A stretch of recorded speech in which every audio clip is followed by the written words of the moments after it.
हालांकि वो भी बहुत ही महत्वपूर्ण है, दैनिक जीवन में उनका अपन उपयोग करते हैं। थोड़ा विजन क्लियर होता है, दृष्टि साफ होती है। तो तीन एपिसोड अपन ने किए थे।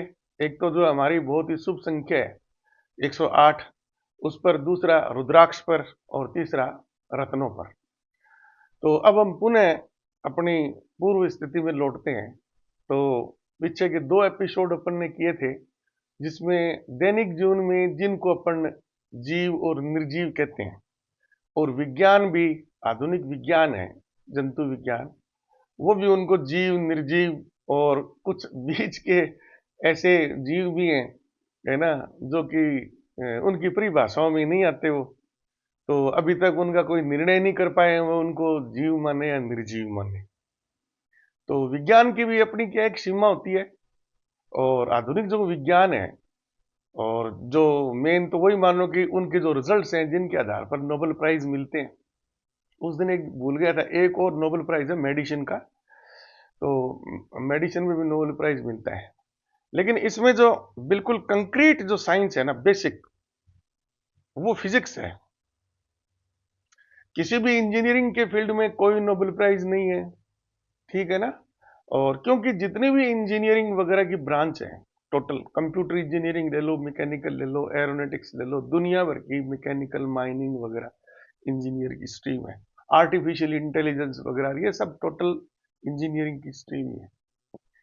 तो इन सब का बेस है ना, इन सब का बेस है, वो तो है भौतिक विज्ञान, फिजिक्स जिसको बोलते हैं।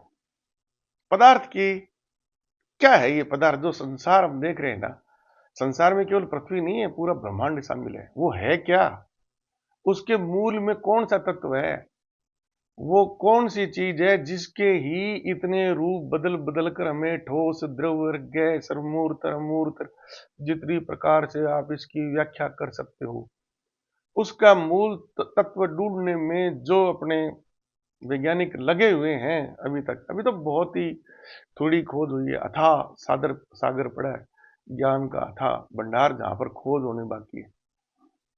तो उसमें नोबेल प्राइज है। बाकी और जो जितने भी इंजीनियरिंग की फील्ड है ना, वो उनको अपन बोलते हैं अप्लाइड फिजिक्स, यानी फिजिक्स के नियमों को ही वहां पर मानव के उपयोग हेतु बनाए जाने वाले संसाधनों में प्रयोग किया जाता है। जैसे कंप्यूटर इंजीनियरिंग का हार्डवेयर और सॉफ्टवेयर दोनों उसमें शामिल है। उसका नमूना तो हमारे सामने है ना, मैं रिकॉर्ड कर रहा हूं वीडियो और आप लोग मुझे देख रहे हो ना। ये फिजिक्स के एक छोटे भाग का अप्लाइड है, वो छोटा छोटा सा पोर्शन है। और फिजिक्स के नियमों में तो जैसे अब ये चल रहे हैं, तो थोड़ा थोड़ा अब आपको भी इंटरेस्ट आना शुरू हुआ, आप जांच कर रहे हो कि वहां तो क्या है कि मिनिमम लिमिट क्या है, जीरो, मैक्सिमम लिमिट क्या है, अनंत। तो जीरो और अनंत के बीच में तो कोई भी चीज आप लेके उसकी गणना तो आप कर ही नहीं सकते ना, क्योंकि वो तो अनंत जो चीज है उसको गिनने में ही अनंत समय लगता है। तो बाकी आगे उसकी कैलकुलेशन तो आप समझ लो भी, अनंत अनंत अनंत भी अनंत ही है। अच्छा, तो अप्लाइड फिजिक्स में जो इंजीनियरिंग के पार्ट है ना, उसमें क्या है कि हम उसका छोटा भाग ले लेते हैं, जो इतनी विस्तृत संरचना है उसका छोटा भाग ले लेते हैं। जैसे मान लीजिए विद्युत चुंबकीय तरंगे हैं, तो total spectrum of electromagnetic waves start from zero and ends at infinity.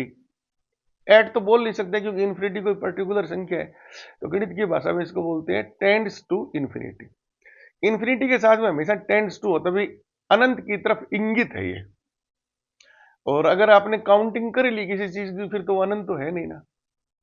और अनंत के बारे में जो बहुत महत्वपूर्ण चीज है ना, जो सारी आधुनिक गणित जिस पर आधारित है, टोटल आधुनिक विज्ञान जिस पर आधारित है, वो जो नियम है ना, वो नियम आपके साधारण गणित से समझ में नहीं आएंगे। साधारण गणित तो वहां पर जाके सीमित हो जाती है। उदाहरण के लिए, दो और दो कितना होता है, सब बोल देंगे जी चार। अच्छा, दो माइनस दो कितना होता है, सब बोल देंगे जी जीरो। ठीक है ना। तो एक तरफ दो प्लस दो, समान संख्याएं, बराबर का निशान आ गया। दूसरी तरफ क्या है, चार, डिफरेंट हो गया ना। वापिस आओ, two minus two equal to 0।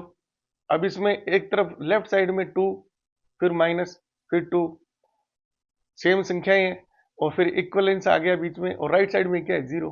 तो रिजल्ट वो डिफरेंट है ना, उनसे अंकों से डिफरेंट है। तो अब आप चलिए पहले तो अपने शून्य पर चलते हैं, ठीक है ना। तो शून्य प्लस शून्य कितना होता है? शून्य। तीनों संख्याएं बिल्कुल एक समान है, तो प्लस का उस पर कोई फर्क नहीं पड़ा। अच्छा, शून्य माइनस शून्य कितना होता है? तो फर्स्ट क्लास का जो बच्चा वही बता देगा, वो भी शून्य। सेम संख्या है दोनों तरफ, बीच में इक्वलेंस है, तो माइनस चिन्ह का भी कोई फर्क नहीं पड़ता। शून्य इंटू शून्य कितना हुआ? शून्य। तो बीच में गुणा का तो निशान है ना लेफ्ट साइड में, उससे भी कोई फर्क नहीं पड़ा, तीनों एक ही है। और शून्य में से शून्य भाग देंगे ना, शून्य में से शून्य, तो वो शून्य नहीं है, आप ये ध्यान रखना। वो उसको बोलते हैं इनडिटरमिनेंट, अनिश्चित। उसके बारे में कुछ नहीं कहा जा सकता कि उसका जीरो में जीरो का भाग देने पर ना उसका कुछ कहा नहीं जा सकता वो क्या है। वो समझ गए ना, उसके बारे में कुछ नहीं कह सकते। और 1/0, ठीक है ना, अगर संख्या 1 हो गई उसमें 0 का भाग दोगे आप, तो वो साधारण गणित वाला फार्मूला भी आप लगाओगे ना, तो किससे भाग दो, उत्तर क्या आएगा उसमें? मर्जियों से भाग दे दो आप, ठीक है ना। पहले 2 से क्या नाम है, पहले उत्तरफल 2 निकालो आप, यानी आप कहोगे जी 2 उत्तर आना चाहिए, तो भाग का क्या नियम है, 2 के नाम 2 को आप 0 से गुणा करो तो 0 ही आ गया ना। तो फिर भाग कैसे करते हो आप? 1 के नीचे 0 लिखते हो, फिर 1 में से 0 फिर भी 1 आ गया, तो चलता रहेगा भाग का। तो 2 2 2 2 2 2 2 2 2 2 2 2 2 संख्याएं आती जाएंगी आपकी, अनंत तक संख्याएं।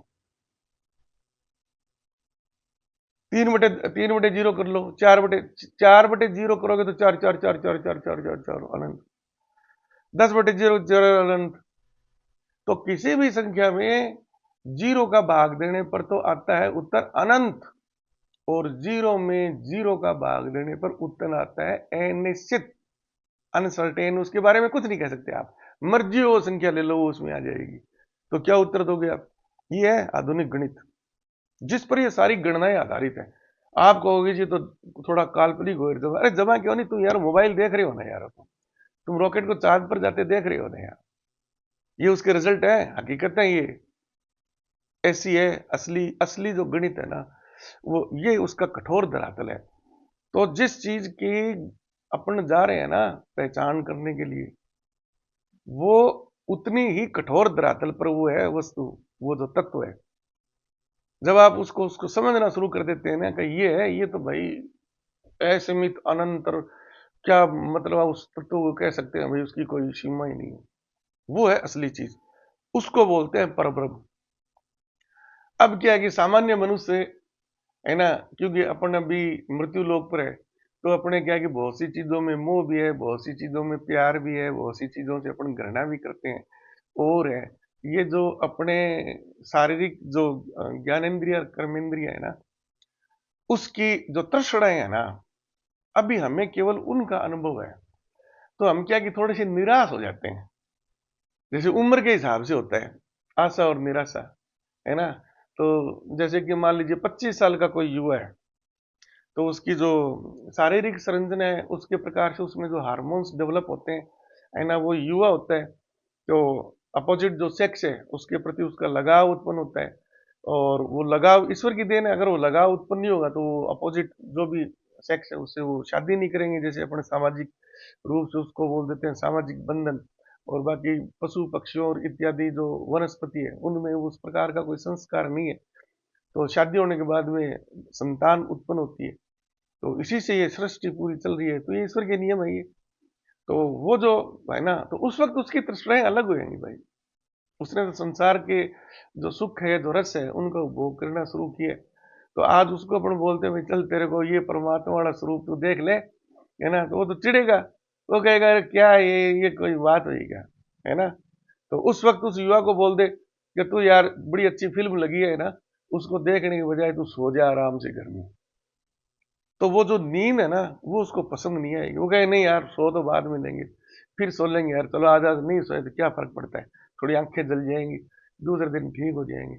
तो वो क्या है कि उस नींद को छोड़ के ना वो वहां जाएगा देखने के लिए, फिल्म देखने के लिए जाएगा। अब थोड़ा सा और आ जाओ, मैच्योर हो जाओ थोड़ा सा, घर गृहस्थी में आ गए, तो आपका क्या है कि वो फिल्में देख कर वो भी इच्छा पूर्ण होगी। और घर गृहस्थी में तो जो एक वो क्या बोलते हैं उसको, काम, जो तृप्ति की जो जो काम वासना है, वो भी आपकी धीरे धीरे स्थिर पड़ना शुरू हो जाती है। और भी जो है अर्थ भोग है, उसका भी धीरे धीरे कम हो जाता है। आपने कभी गाड़ी का सोचा था, और अब आज आपके पास आपकी कल्पना से भी ज्यादा बड़ी गाड़ी है, हवाई जहाज है, या मोटरसाइकिल वाला तो उसके पास कार आ गई, साइकिल वाला है तो उसके पास मोटरसाइकिल आ गई, है ना। और छोटे टीवी वाला बड़ी टीवी पर आ गया, नॉन एसी घर वाले घर एसी में आ गया। फिर भी तृष्णाएं खत्म नहीं, और ज्यादा करने की, लेकिन पीछे वाली से उसका मोह टूट जाता है। साइकिल वाला मोटरसाइकिल पे आ गया तो मोटरसाइकिल में उसका इंटरेस्ट, साइकिल में उसका इंटरेस्ट कम हो जाता है। फिर वो बढ़िया बेहतरीन मोटरसाइकिल या बढ़िया बेहतरीन कार की तरफ सोचना शुरू कर देता है।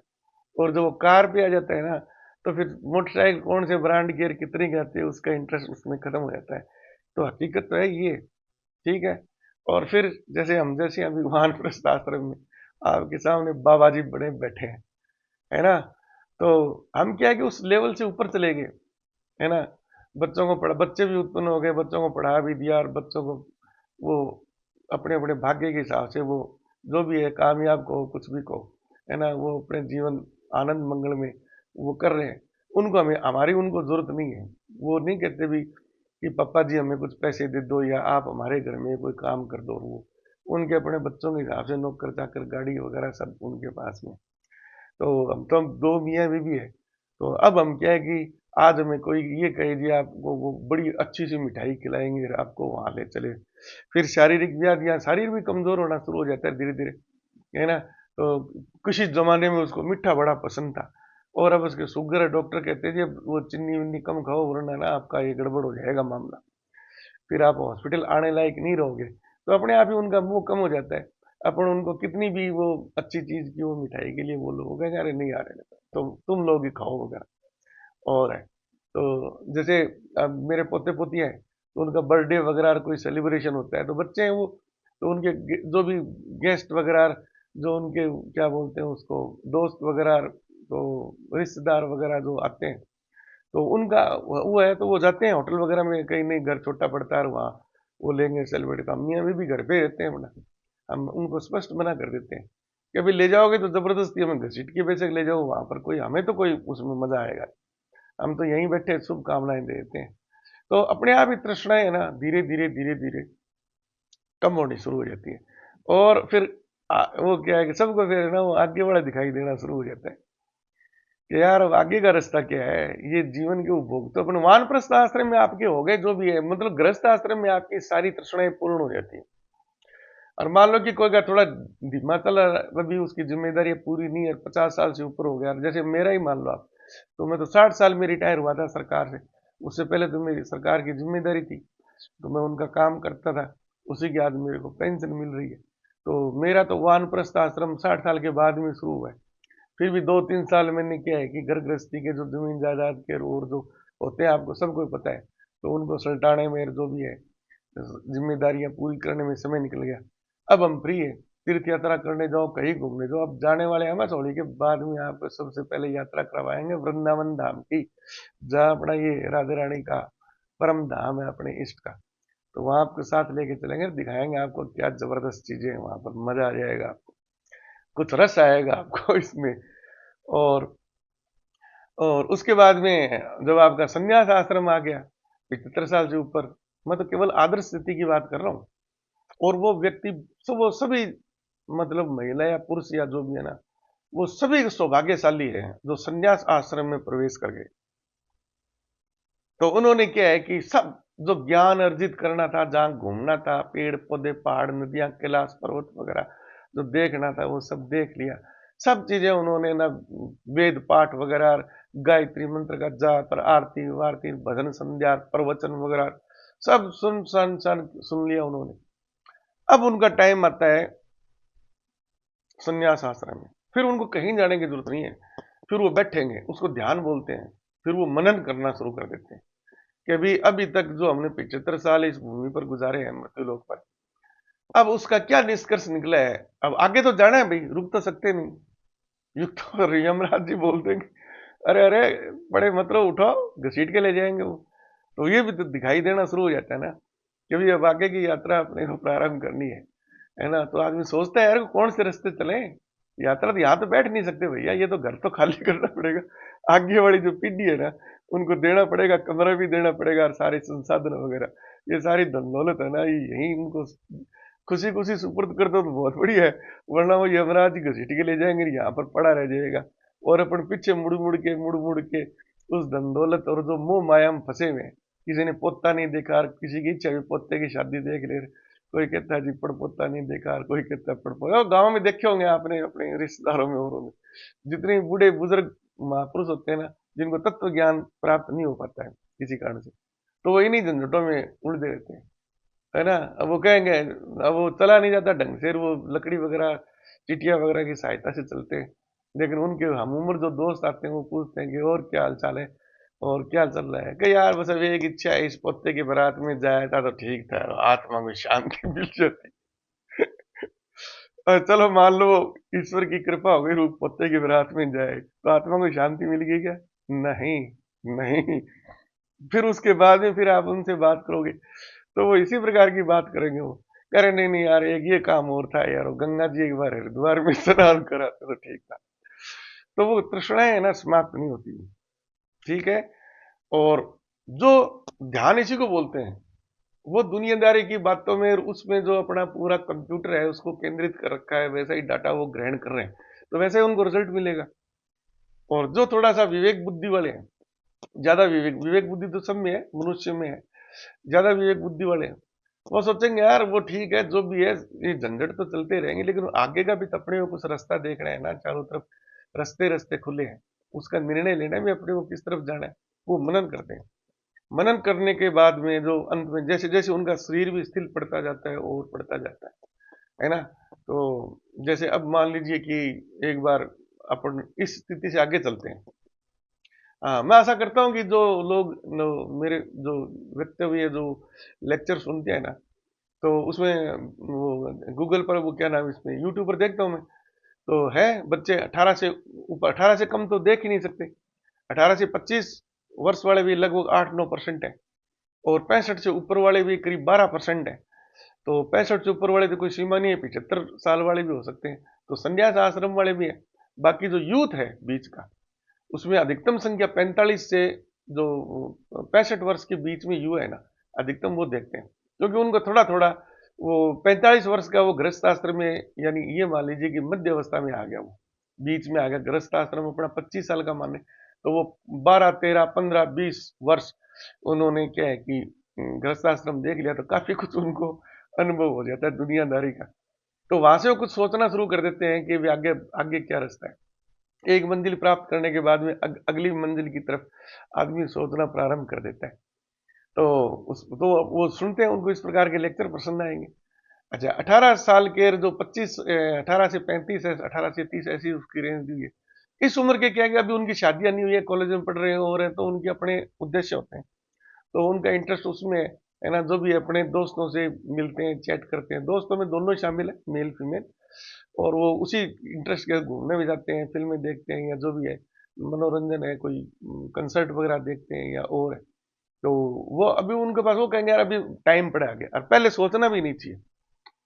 आदर्श जो कर्मयोगी वही है, वो ब्रह्मचर्य आश्रम में केवल एक दृष्टि रखता है, साहब भी मेरा रास्ता कौन सा जा रहा हूँ, आगे वाले में वो ज्यादा पचड़े में नहीं पड़ता, वो पहले वो अपना ब्रह्मचर्य आश्रम पूरा करता है। ऐसे ही गृहस्थाश्रम है ना, वो थोड़ा सा ज्यादा गंभीर हो जाता है, तो वो सोचता है आगे वानप्रस्थ आश्रम के रास्ता अपने को तय करना है, कुछ पूंजी भी इकट्ठी करनी है, वानप्रस्थ आश्रम में किसके आगे अपन वो हाथ फैलाएंगे, हाथ अगर वो नहीं है तो भिक्षा कम करना पड़ेगा, मांगना पड़ेगा लोगों से।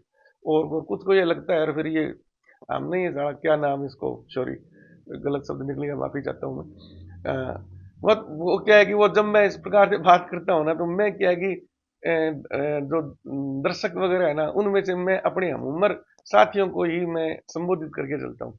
तो उसमें मित्र जो शब्द इसलिए बोलते हैं, उसमें छोटे भी शामिल है, बड़े भी शामिल है, तो एक व्यापक शब्द है, थोड़ा वो है। बाकी क्या नाम, पर्टिकुलर किसी के प्रति संबोधन नहीं है मित्र का, एक व्यापक है।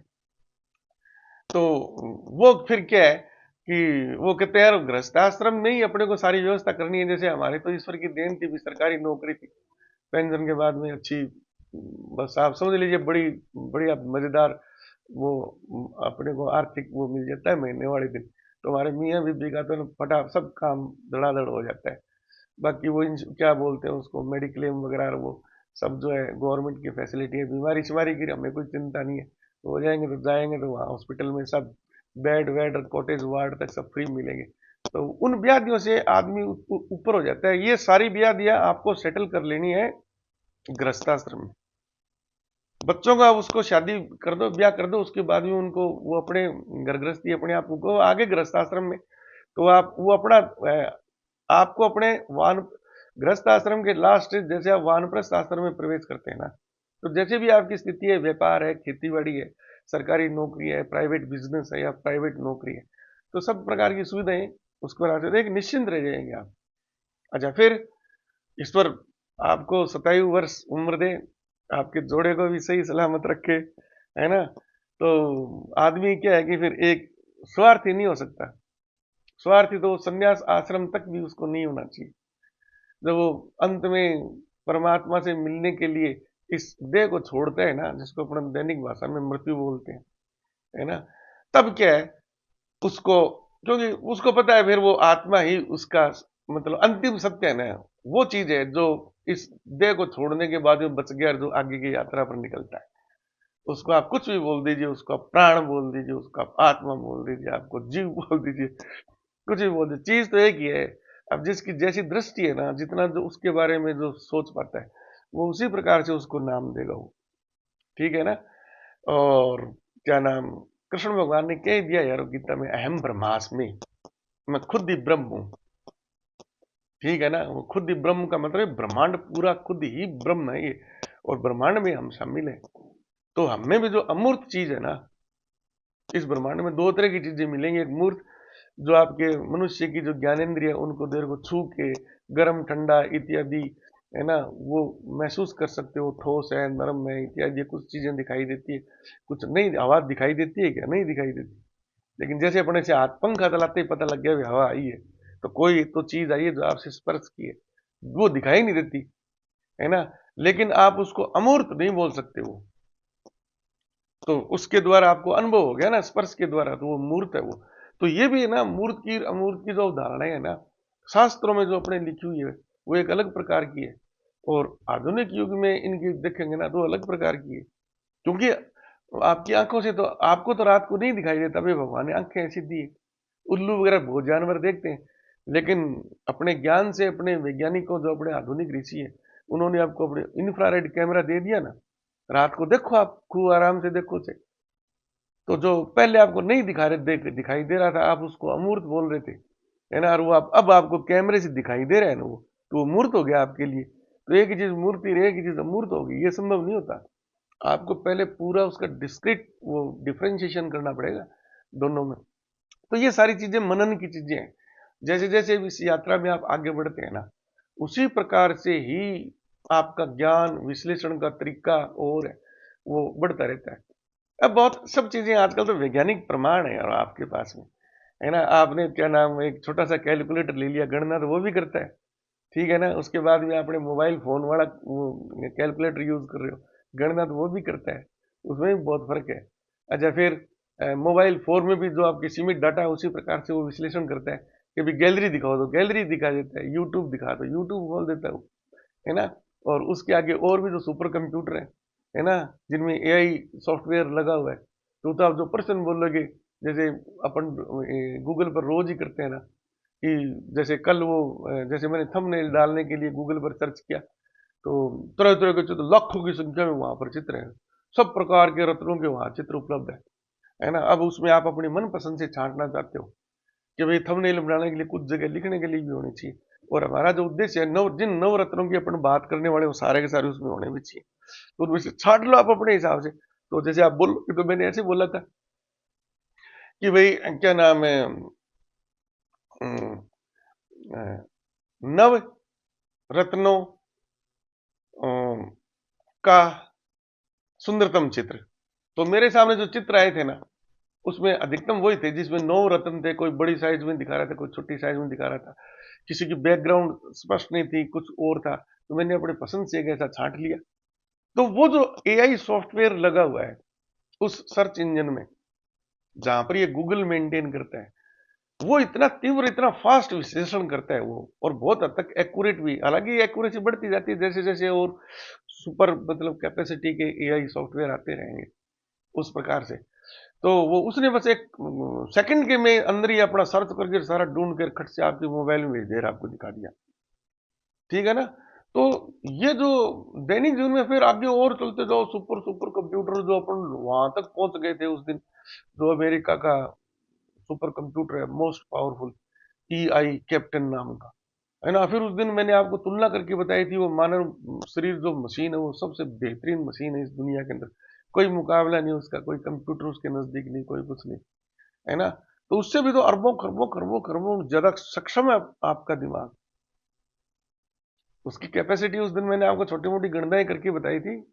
तो आपको ईश्वर ने इस प्रकार की जो सुपर सुपर कंप्यूटर दिया है, तो मनन करते हो ना, तब उसकी वो प्रोसेसिंग होती है, वो गुणा भाग करता है, क्या चीज चल रही है, क्या सही डायरेक्शन क्या है ना? जब आप वहां पर ध्यान लगा के ऐसे बैठते हो ना, भाई संभाल लीजिए, संन्यास आश्रम ही है कि अब भाई अपने को कौन सा मार्ग चुनना है।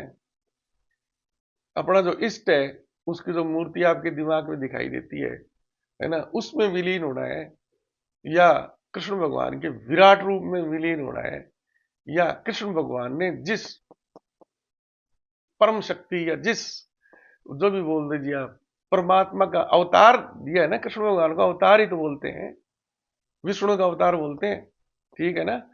तो जब आप विष्णु सोचेंगे ना, तब भी आपको एक आकृति से नजर आएगी, शंख चक्र गदा हाथ में लिए हुए सुंदर सा पुरुष ऐसे खड़ा है, आप उसमें विलीन होना चाहते हैं। या ब्रह्मा विष्णु महेश, वो भी तो तीन आ गए ना, उससे ऊपर भी कोई है क्या? लिखा हुआ है सब शास्त्रों के अंदर।